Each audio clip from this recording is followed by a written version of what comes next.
மக்கள் தங்கள் பாதுகாவலரின் பிறநாளை கொண்டாட தயார் செய்திருக்கும் இந்த கொடியை ஆசீர்வதித்து பிடிப்படுத்தியர்களும் இக்கொடி உயர ஏற்றப்படுவது போல இவருடைய உள்ளங்களும் விண்ணங்கள் நோக்கி உயர்த்தப்படுகின்றன. இந்த நவ நாட்களில் கொடியை காண்போர் அனைவரும் அபிஷேகம் இயேசுவின் திரு இதயத்தையும் அன்னை மரியாளுடைய பரிந்துரையும் என் கூடிய புதற்குடைய பதவி அந்தோனியாருடைய பாதுகாவலையும் நினைவு கூர்ந்து இவருடைய முன்மாதிரியை பின்பற்றி நமக்கு உந்தவர்களாக ஆபமாக எங்கள் ஆண்டவர் கிறிஸ்து வழியாக கொண்டாடுகிறோம்.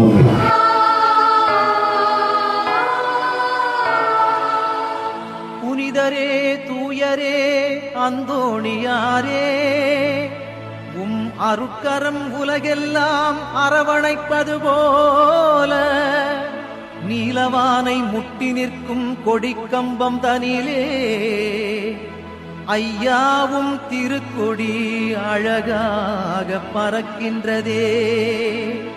8 திக்கும் திரண்டெழும் பக்தர்கள் அனைவரையும் வருக வருகவென்றே அன்போடு அழைக்குதையா. புனிதரின் திருக்கொடியே வாழ்க, நலம் தரும் ஜீவனதியே நீ வாழ்க, கோடி அற்புதரே வாழ்க.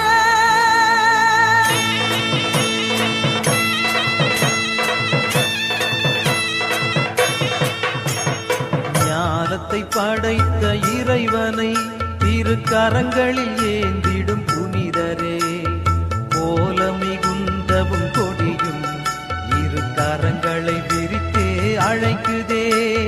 வானிலே அசைந்து ஆட எம்மேனியும் சிலிர்த்து மகிழுதே.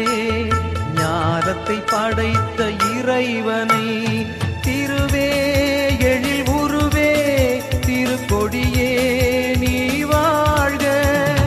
அழகே இறைக்கரமே புதுமை புனிதரே வாழ்க. ஞானத்தை படைத்த இறைவனை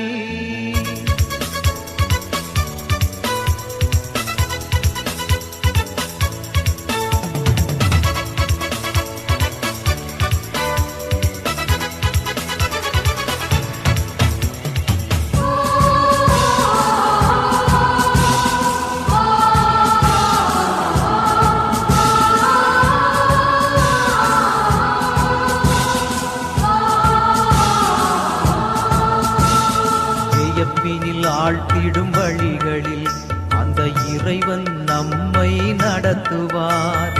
சொல்லுதற்கரிய செயல்களை தினம் புரிந்தே நம்மை வளர்க்கிறார். அவரது பணிகளை தொடர நம் புனிதரை தேர்வு செய்தார். நிறையருள் அவர் மேல் பொழிந்து வானுயர அவரை உயர்த்தினார். அன்பர் புகழ் வானுயர்ந்து கொடி பறக்குது, ஆழ்கடலை தாண்டி சென்று மனம் பரப்புது. பக்தர்களின் கூட்டம் இங்கு வளர்ந்து பெருகுது. வலிமை மிக்க புனிதர் கரம் உறக்க மறந்தது.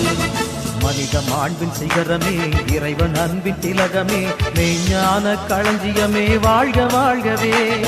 உலகம் வந்த வள்ளலே உலவும் அருளின் தென்றலே அந்தோணி புனிதரே வாழ்க வாழ்கவே. ஞானத்தை படைத்த இறைவனை திருக்கரங்களில் ஏந்திடும் புனிதரே, கோலமிகுந்தவும் கொடியும் இரு கரங்களை விரித்தே அழைக்குதே. வானிலே அசைந்து ஆட எம்மேனியும் சிலிர்த்து மகிழுதே. ஞானத்தை படைத்த